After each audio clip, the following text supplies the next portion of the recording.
Your ex-boyfriend dad is calling.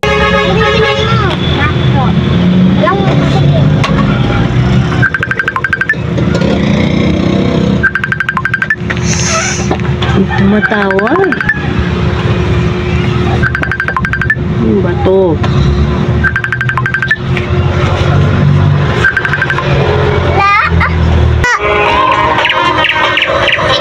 Yes! Oh, napatawag ka. Ba't ka umiiyak? Ano nangyayari sa'yo? Ba't umiiyak ka?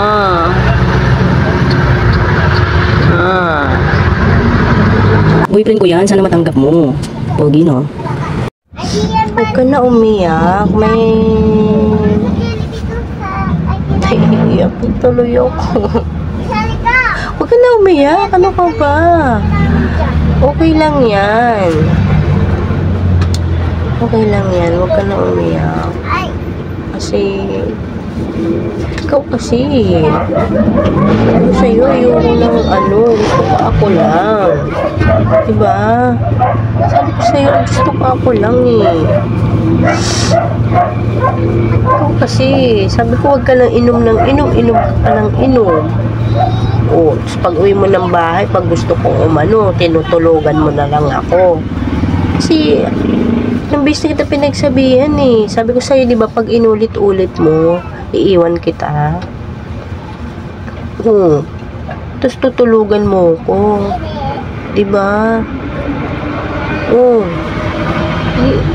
Walang magagawa yung iyak mo ng iyak. Ayoko na nga eh. Di na ako pwedeng bumalik sa'yo. Ha? Kung na umiyak, makakahanap ka din ng para sa'yo. Tsaka siguro mas maganda yung hahanapin mo yung parehas mong umiinom din para maintindihan ka niya.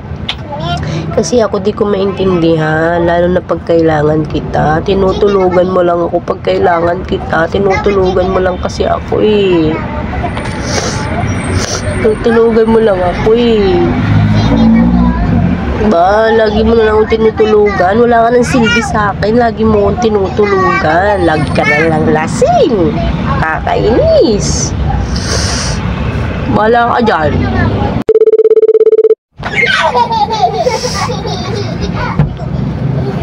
No, wag na umiyak ha. Sige. Gusto ko, syempre that maayos din yung paghiwalay natin.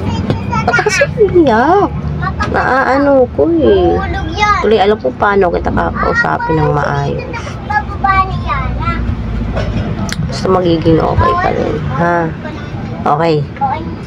Iyak ka na naman. Bayan. Ano kasi, tama na yan. So, magkita na lang tayo. Pupunta na lang kita. Wait lang ha.